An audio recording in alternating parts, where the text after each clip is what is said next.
All right, today I am so thrilled to introduce to you an amazing, amazing speaker. Tania, welcome to the podcast. Thank you, Desi. I'm thrilled to be here with you today. Well, we're going to dive right in because, as I said before I got on the call, I mean, you are just so incredible. I mean, the accolades, the accomplishments, everything about you, I mean, it's over the top. And I want to dive into psychological safety, and we want to energize leaders today and encourage them on how important psychological safety is. Sure. I think the root of psychological safety is connection. You're right. It does start with the leaders, being connected to who they are, being connected to the people in the room, and creating this environment where there's not fear or repercussions, or we can challenge or debate or take a risk, right? Psychological safety is about being brave enough to say what people are thinking, but haven't said out loud yet, and know that it's safe in doing so. It may feel courageous and you may get a little sweaty and there may be self-doubt that creeps up into your head, but you know that once you articulate it out loud, it's going to land and it can be received and debated and either taken into like a yes and build upon or let go. So there's this openness, this willingness to have courageous conversations, to bring new and innovative ideas to the table in an environment, a team environment that you know is going to be safe, accepting, and there's an opportunity to take it to the next level. We have to role model what psychological safety feels like, looks like, and sounds like. And as a leader, there's a real opportunity to lean into courage and vulnerability. So that may be starting a team meeting with, a pre or post mortem saying, this is something that I did wrong. And next time I would do this differently. It's being able to own failures, mistakes, those moments of vulnerability where you can say it out loud, where you show up as kind of an imperfect leader. Because guess what? We are all imperfect leaders, right? Like it's embracing that. So I think leaders play a critical role in role modeling that, in living that. And that is an opportunity in team meetings. That's in emails. That's when things go wrong, you owning it and saying, okay, how do we move forward? Knowing that it's a question and that we're going to move forward together. It's not kind of this, right? Pointing at other people. It's his fault, her fault. It's less pointing. It's more kind of this openness. And let's talk about this and talk about how to move forward. So leaders play a really critical role in setting the stage, role modeling, and making sure that this is an environment that can be created. I love, love, love, love your TED Talk, How to Save Your Life in 60 Seconds. I mean, the title alone is so good.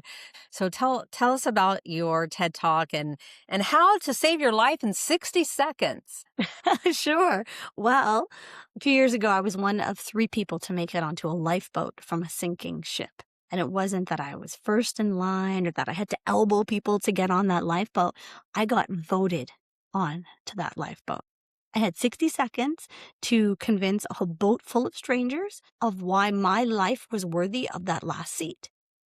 And it was hard and scary and courageous, but I did it. And I realized in doing that there's so many opportunities in life, in every day, where we have to do that, where we have to, discover what's unique about us. We have to own it fully and then pitch it, sell ourselves, whether that's in a performance review, a job interview, wanting to be a lead on that next big project or with that big client. We have to own and sell who we are and link it to why it matters. And so I was very lucky in that there are no human lives lost as a result of this shipwreck. It was a simulation during a leadership training. But I got to tell you, Desi, in that room, lights on me, literally in a room full of strangers, when you have 60 seconds to really define what's unique about you and sell it, you are under a lot of pressure. But there's also the truth comes out, right? And I realized for me, it was my energy, it was my enthusiasm, it was my willingness to connect with the people in the room and help them live their legacy that won me that last seat in the lifeboat. And I believe that when we can identify what makes us unique, what our strengths are, when we can own them fully and live that a little bit more out loud at work every day, we can own our difference. And that's how we build careers that we love and, and really make more of an impact. Well, I'm so glad you survived the shipwreck. Yeah, we do. Well, And one live of the to tell the things that tale. what's that? And live to tell the tale. Yeah. And live to tell the tale. That's right. Well, one of the things that you also said, um, and it was discover, own, and sell. And we have to always be doing that in whatever role that we're in. So can you talk about that? Sure. I think there's such an importance to do that. And sometimes, I don't know about you, but I find people get a little uncomfortable when we talk about selling ourselves. We think, oh, it sounds too salesy. Leave it for sales and marketing. It's not what I have to do in finance or IT or in ops, right? But the truth is, we live in a world where there are so many distractions, where there's information overload that we have to stay top of mind, whether that's with our leaders, our direct manager, our clients, our peers. So we have to know what it is we do uniquely and how it links to why it matters. What is it that you do every day, whether that's in your job role or the way that you show up for the people around you, and how does it link into something bigger, whether that's a business unit strategy, a big company organizational ambitious goal, right? Or the impact it makes on customers and clients. It's linking what you do to why it matters. And we have a responsibility to share that. And I like to think of us pitching and selling ourselves not as sleazy or arrogant, but rather an opportunity to be in service of more people, right? If we can reframe pitching ourselves and selling as a way to be in service, we're more likely to do it more often. So if people know what your strengths are, they know when to tap into you, and that matters. You can help more people. You can be of impact. You can be of service. So I think that reframe is really key in feeling the willingness and the motivation to pitch yourself more at work. Well, it's taking the focus off of you Yeah. and it's putting it on the people that you serve. And going back to psychological safety, you will have more confidence in whatever it is you're talking about, you're pitching. If you get the focus off of you, you're talking about the person that you're serving, and then you're going to feel safe because again, it's not about you, it's about them. And again, it's going to help you have more confidence if you get that focus off you. Yes. And, we do that. I think we do that really well in life. Like, you always cheerlead your best friend or want to boast about your kids.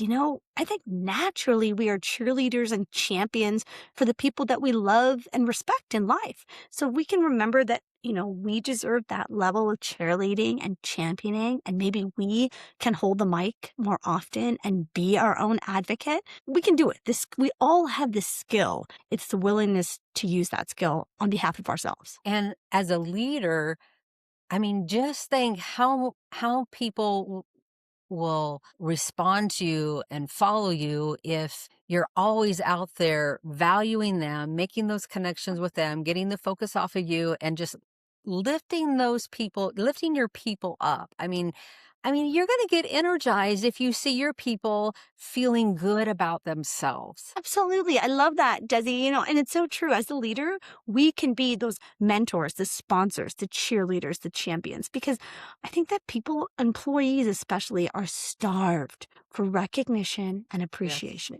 So those little sentences, whether it's like a kudos that's public in a team meeting or via an email and you're copying the right people, advocates and potential sponsors, there's such an opportunity as a leader to put a spotlight on your peers and your direct reports, your team members who are just killing it at work and doing great things, right? People want to feel seen, heard, and valued. Seen, heard, and valued. That is so very true.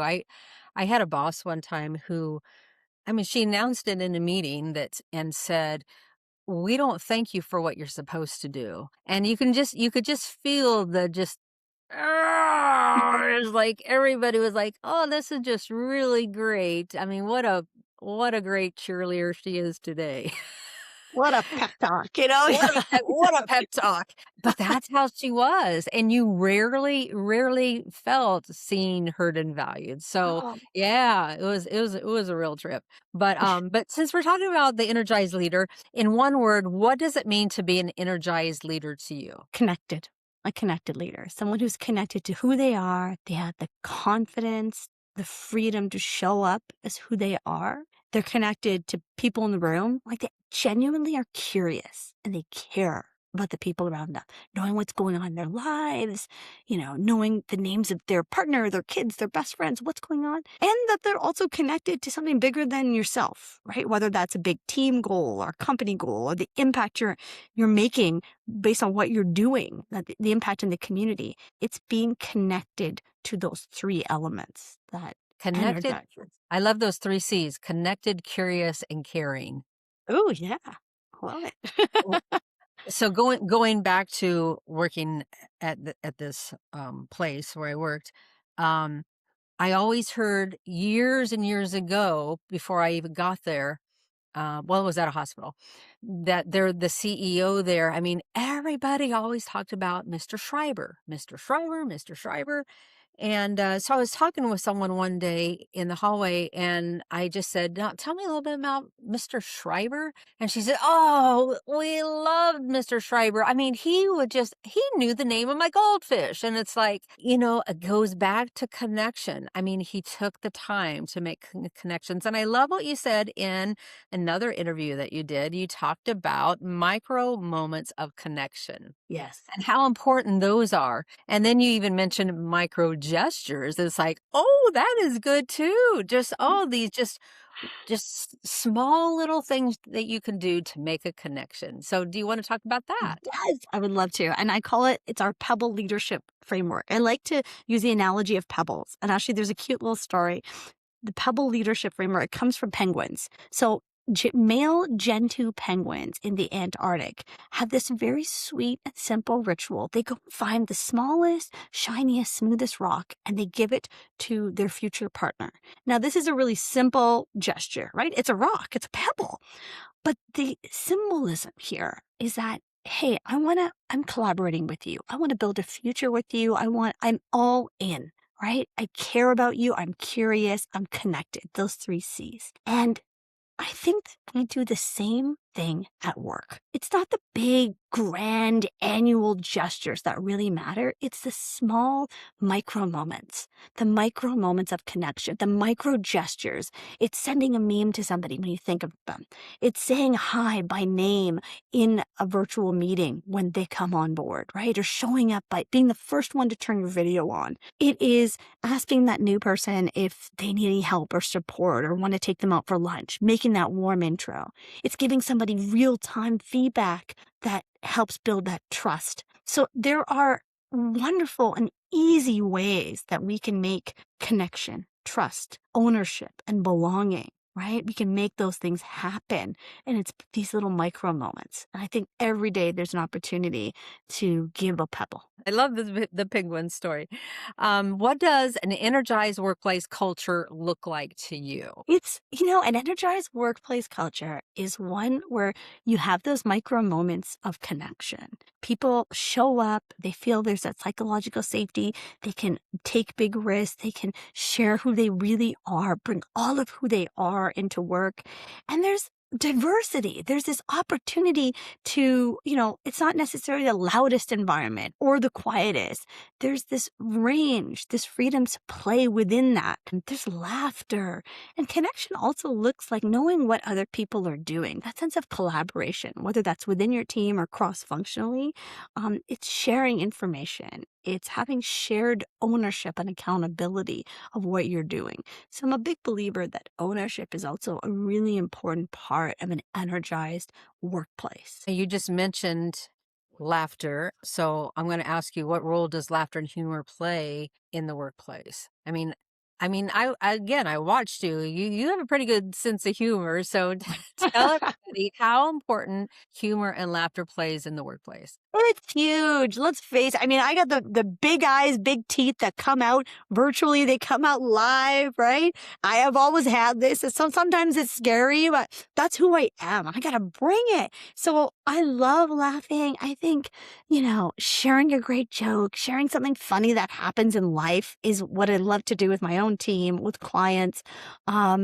I think that in workplaces where we can enjoy a laugh together, or it doesn't have to be this sterile, strict environment, ultra conservative, there's an opportunity to bring lightness, playfulness, laughter in, that yes and energy, because that's where innovation comes from. That's where the best ideas come from. We give ourselves space to explore and to experiment. There's freedom that comes along with a laugh. And I don't know if you know this about me, Desi, but I am a certified laughter yoga instructor. No Yep. way. That is cool. I didn't even Oh. know this was a thing. I was in a retreat in India years ago, Dr. Madin Kataria, and I took the full certification. And there are so many physiological benefits of laughter, right? Like deep laughter you could spark it at any moment. We do laughter yoga. I was just laughing. People join in and it expels stale air from your lungs.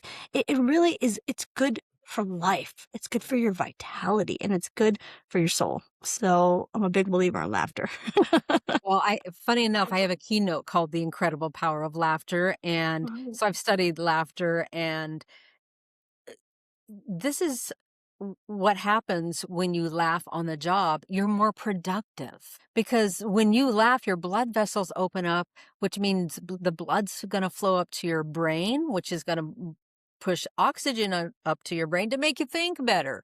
And so laughter will help you be more productive on the job. I love that. That's fantastic. Yeah, yeah. All right. So, how do you energize your team during tough seasons? Oh, well, laughter would be one of them. And also, it's connecting back to purpose, right? That mission of like why we exist, the impact of what we're doing. I think it's connecting to something bigger than you. We all want to know that we're doing something that's meaningful, right? I think it's meaning over metrics. And Wow. in today's world, we focus so much on metrics, which is important, right? But there has to be this balance of connecting it back to, are we doing what really matters? So linking into the meaning, the mission, the purpose is really key in bringing it all back. And I think that Mhm. as human beings, we also want to know the what's in it for us, right? It's natural to who we are. So reminding people that there's an opportunity for them to grow personally and professionally, or expand in this area of life, or learn a new skill. There's opportunity for leaders to demonstrate, to articulate out loud the what's in it for every team member, based on what they're doing, their role and the tasks. Well, it goes back to remembering your why. Yeah.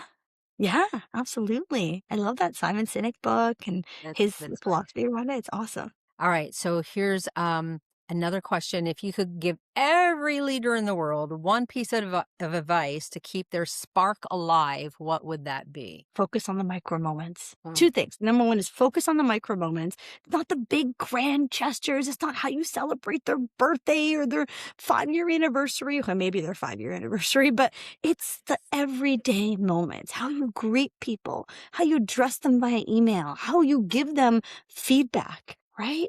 How you talk about them when they are not in the room. As leaders, we have opportunities every day to show up for our teams, our people, to make them feel seen, heard, and valued. And if you can be intentional about that, if you can do that on a daily basis, you are going to sustain a high-performing, connected, and happier team. And the other thing I would offer leaders is to give yourself freedom and permission. There's no such thing as perfection. Do something before you feel totally ready. Don't be afraid to make mistakes. Just be an imperfect leader because you're an imperfect human. So give yourself a little bit more grace, freedom, and permission. That. And when you think about what you just said, people feel when people feel seen, heard, and valued, it circles all the way back to what we started out in the beginning, and that is those three things equal psychological safety. Absolutely. Absolutely. Yes. Are you ready for the fun last question? Ready. All right, here we go. Is there a favorite movie, book, or gadget that you've seen or purchased in the last month? Oh, the last month. Or Mm, let's say last 3 or 4 months, if that yeah. helps. Well, I mean, I've been experimenting with AI and I'm loving just kind of diving into new things, whether it's Claude or ChatGPT or Notebook LM. But one thing that stood out to me, talking about laughter and lightful and playfulness. And there's a show that I love on Netflix called Running Point. It's what I love about it. It's kind of a play on, I guess, the LA Lakers, like that family business. And Kate, oh my goodness, I'm going to forget her name now. Goldie Hawn's daughter. Kate Hudson. Kate Hudson is the lead in it. And I love the strong female leads. Like it's a Mindy Kaling show, so there's strong female writers. It's a female lead. This woman is defining and finding her own leadership style in a male-dominated environment. And it's cool to witness and see how she fumbles and there's a lot of pressure on her and how she has to find her way.